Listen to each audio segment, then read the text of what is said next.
Hi guys, welcome back to Rav's Retreat. Thought I'd show you a bit more wood I've got drying. It's from the same batch that I showed you a couple of weeks ago. I showed you some sweet chestnut that I got locally, was given I should say. Well, this is some more pieces from that same place. I got quite a bit that day. I got around about 1/4 of a ton of wood, and this is some more of it. Thought I'd just show it you. I know wood turners like to look at wood, or I do anyway, so thought I'd let you look into some of the wood that I'm drying at the moment. I checked it a couple of weeks ago and it was at between 16 and 18%. Some pieces were 16, some pieces were 18, you know. Luckily, during the summer months, my shed acts as a small kiln and it tends to dry wood pretty quickly, but not too quickly as in to crack it. And in the space of 2 or 3 weeks, it's come down from 16-18%, we're down now to 12%, which 12% is that generally is where I start finish turning. So this wood is basically dry now in my eyes. So I thought you might like to look at a few pieces. It's always interesting to look at other people's wood and what they're turning. We'll get that out of the way. That was a mistake, by the way. I turned 2 big balls like these and cored them out, but I made a mistake. I drilled the hole too deep for the screw chuck, and then I cored it too close to the screw chuck hole, and unfortunately I now have 2 dishes like this with a hole through the bottom. As I explained in the previous video, that's not really a problem to me. I'll put a cabochon in there and maybe a vintage coin in the bottom just to add that bit of interest, you know, something that some people might throw away. I'll turn it into a feature. So there you go. It's got some lovely figuring. Most of the wood I got from that place, he said basically take your pick. So I went through it and chose basically all the best pieces. I chose most of it is crotch wood, which is highly prized for us wood turners. I mean, to him, to the site foreman, it was just wood. Wood is wood is wood to him, but to me, you know, I went for the crotch wood. So there you go. This is a lovely piece, lovely figuring in it. You may already know this, but crotch wood takes very well to colouring. You know, applying different colours and the different densities of wood will absorb the colouring in different volumes. You can colour it and make it look exceptionally beautiful. But just the normal wood, you know, wood colour, what would you call wood? It's just wood colour without colouring. It's beautiful anyway. But as I say, a lot of people might throw that away, but to me that's precious.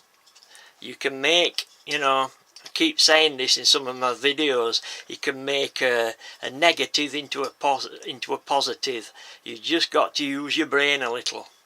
Right, we'll move on. The next piece is the second ball that was cored. It has got a little bit of discoloration. I do tend to wrap the wood in brown paper, and with the wood being so wet, it has took on a little bit of brown paper colouring, you might say, but you can still see, if you look closely, still see the that feathering effect from the crotch. Beautiful, absolutely beautiful. These balls are going to be absolutely beautiful. It was really, I've dropped on some really good wood over the 10 years that I've been turning. I haven't had a great deal of wood, you know, I don't get a new pile of wood every couple of months, but when I have been offered wood, it's generally been of a very good quality for turning, so I've been quite lucky that way. Anyway, that's the second piece. Have a look on the outside. As you can see, nicely figured on the outside as well. Just going to make some nice bowls. And here's the biggest bowl from that particular set. Again, you can see that feather figuring there. Beautiful. It's not quite as prominent on the largest bowl for some reason. Sometimes works that way. Sometimes the smallest bowl has more figuring than the largest bowl. It's weird that. You know, even though it's been carved from the same piece of wood, it sometimes works that the larger bowl isn't as highly figured as the smaller bowl. Beautiful. Sweet chestnut crotch wood. Beautiful. Looks a little bit like beech on the outside, but I can assure you it is sweet chestnut. Make some nice bowls.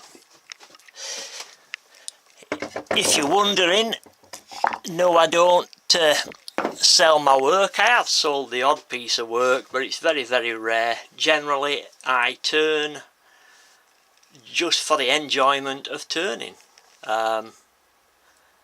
Money, I mean, I regard wood turning as a hobby, and a very, you know, it's I'm disabled, so I can't do a great deal of things, and wood turning is a thing that I can do. You don't particularly have to be very you know, strong and whatnot to do the hobby, so it's a hobby I absolutely love.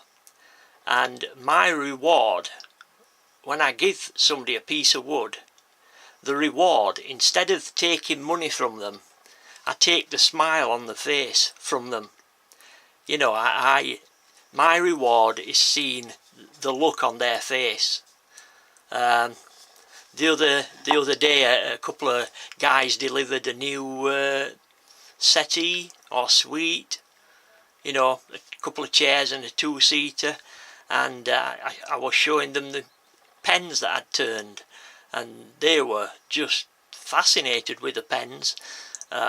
So I said to them, you know, pick a pen each, and they were just overwhelmed, you know. They were like, "Are you sure?"